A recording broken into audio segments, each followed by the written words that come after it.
As a casting producer, is it okay not to have experience in acting to be in a position like you, or do you have to know prior knowledge of acting? Well, I don't think you necessarily have to be an actor to be a casting director or a casting producer. I think in my case, it helped because I could see both sides of the equation, so to speak. I could commiserate, I could identify with the actor on one end, and then also actually use that information, that knowledge to help my clients as we're going through the whole casting process. And so I would say, in my experience, that at this point, I probably know maybe three or four in my personal, out of my personal colleagues, maybe three or four of us actually started as actors and then segued over. But many of the ones that I used to go see were never ever in front of the camera. They were always casting directors. What influenced you to go into acting and then become a casting producer? Well, I have to say, I always wanted to be an actor. As a kid, I used to see stories in my head. I was an avid reader. I had a big imagination. I actually produced little talent shows in my neighborhood. So I think probably in the background, I was always probably going to be a producer too, but I wanted to see things happen. And I was a dancer as well. And so when MTV hit, I thought, oh my gosh, that's been in my head my whole life. It's like I could see pictures with music. And so I think that I always wanted to be a performer of some type. I thought I might be a ballerina, but I didn't start dance class young enough, to really do that. I always thought I would go to New York and be a stage actor. That's really what I wanted to do because at the time I thought that was the only real acting. It's like I didn't count commercials, I didn't count sitcoms or TV. It was just Broadway. And of course, then you grow in your thinking. But I think that's I just always wanted to do that. But when I actually got into acting and I met people behind the scenes, it was so interesting to see the whole process from beginning to end. And when I was invited to help with coordinating some of these things, I realized that I equally loved being in front and behind the camera. And then when I had that opportunity, like an opportunity calls and it knocks, I took it and I stepped right into a vacuum that had been left by another producer who used to do a lot of work in San Antonio. And when she left, I stepped right in and I never looked back. I continue to act, go to auditions for a time after I started doing more production work, but not in my end, but it got a little uncomfortable for some other people who thought that perhaps it was kind of weird to see me as a producer on one end and still going to auditions on the other, even though the clients never, I didn't know the clients for the auditions that I was going into. And so I made a choice at that time. And so it's been kind of fun because I actually have a few clients who will still call me in and book me directly. Hey, we've got these spots, you'd be great. But I do that very seldom now, but I do enjoy it. You'd mentioned how someone you knew had become an agent. How does someone become an agent?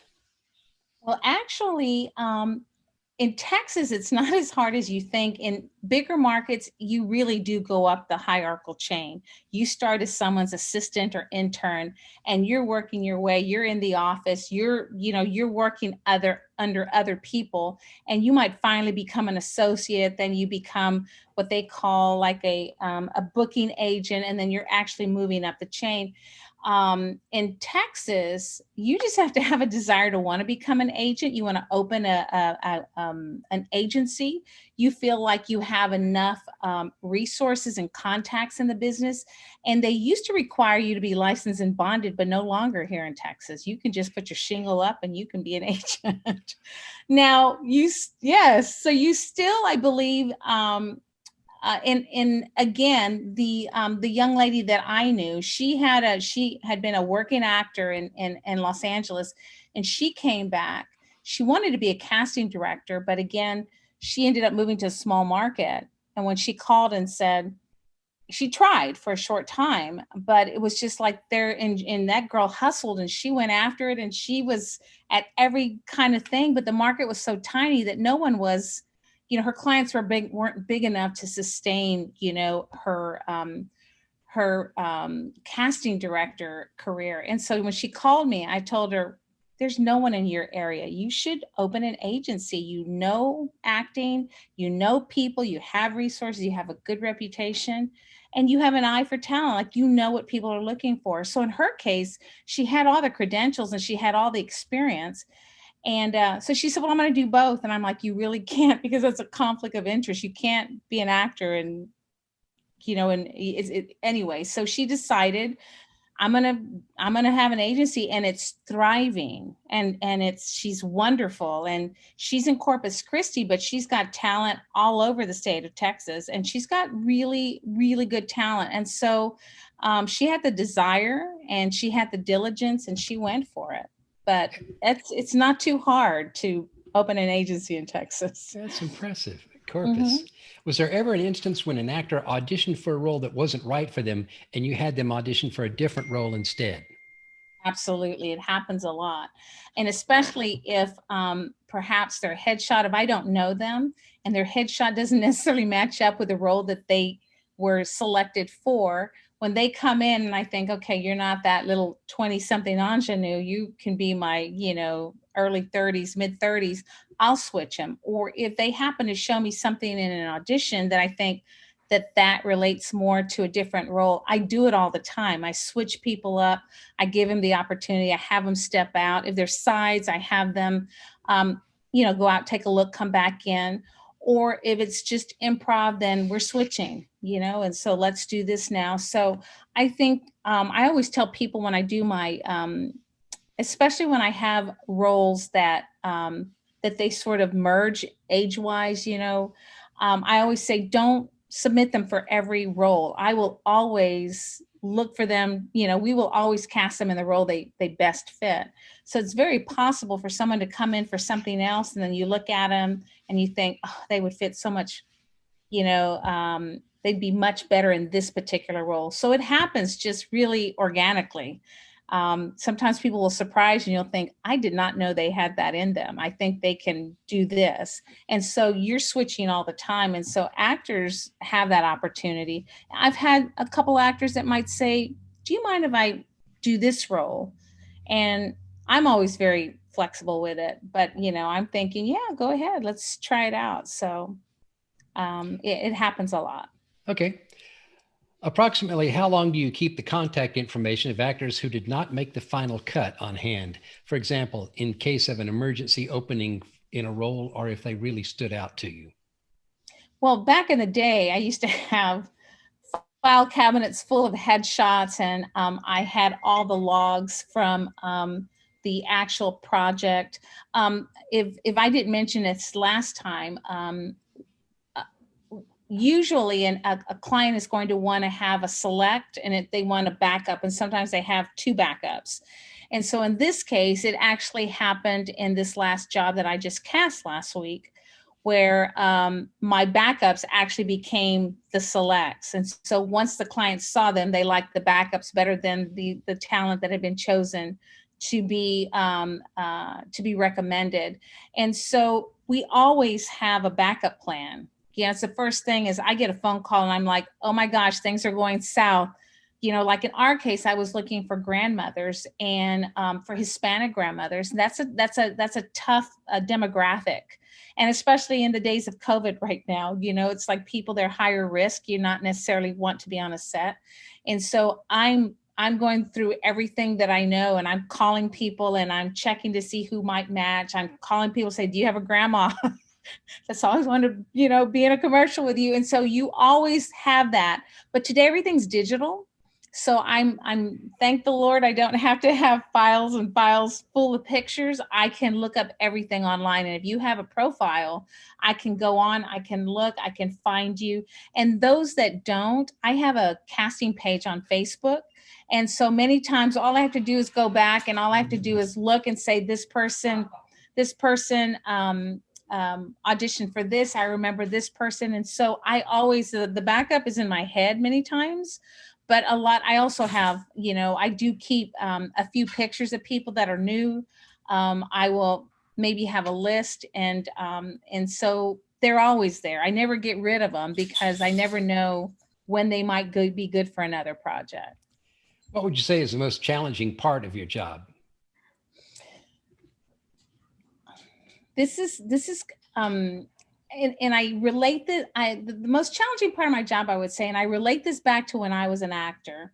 I had an agent in Houston. I had an agent in San Antonio, and I remember I was with a Tana Quaid agency in Houston, and she said, "I don't usually take out of town actors because they don't show up." Well, as you know, Randy, I am, that I'm that child. I'm that kid that, I follow the rules. I'm that middle kid, that compliant child. Like, I follow those rules. She told me, she said, you were recommended and you have a look I want, but this is my number one rule. When I call you, and we're talking the days of pagers and just the beginning of cell phones, and that's dating me, but she's like, you have 1 hour to get back in touch with me. She said, and then if you don't, that opportunity is no longer yours. Well, I was still teaching, and the bell would ring and I'd get a page, and I couldn't leave my classroom for 55 minutes. And I'm tearing out of the class before the kids do at the line at this bell rings. And so but that was me. I wanted the opportunity. I wanted that audition. I wanted to go. I didn't care what I had to do. I wanted to audition.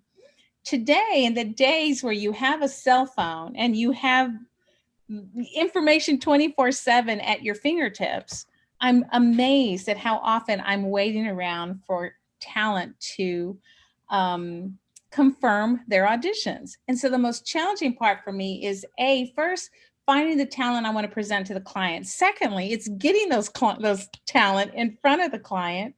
And then thirdly, just, watching my best laid plan just go awry when I've carefully placed people in groups and families and whatever, and people are late, they didn't show up or whatever.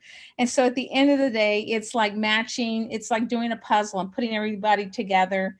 And at the end of it, people are like, wow, Brenda, that was great. And I'm going, you don't know what I had to do just to make that look good. And so I think at the end of the day, it's still people. It's still trying to make sure that people cooperate with your plan, that they can show up when you want them to show up, that they're on time, that they're prepared, so that you can give a good product to your client.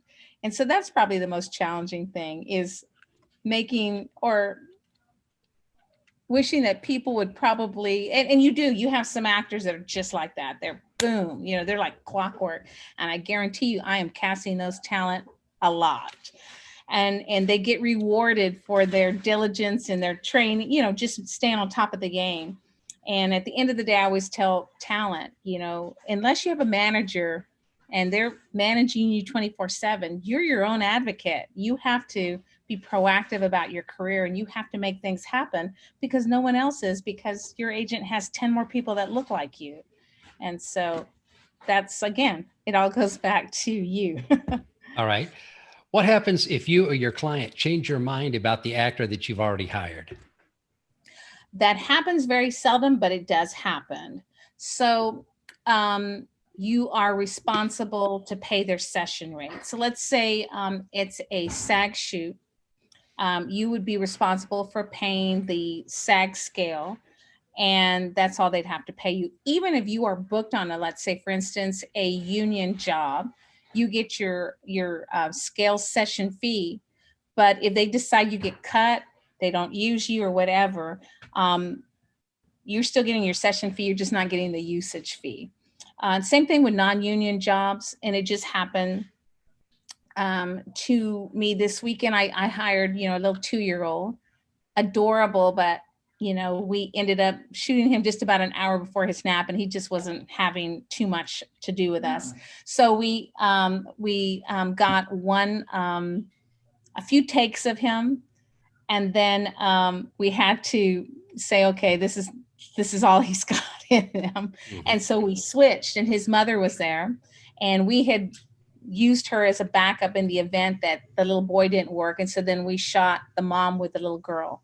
It was siblings and a mom. So in their case, 3 of them, the family, the mother and the 2 children, will get the session fee, but only 2 of them will get paid the usage fee, because we're not going to use both of them. So that's all it is. You can be unhired, but you're on the hook to pay them. Right. Your final question, Brenda. Do casting directors get charged? I'm sorry, let's start over. Do casting directors get changed periodically, or is it easy to keep the job?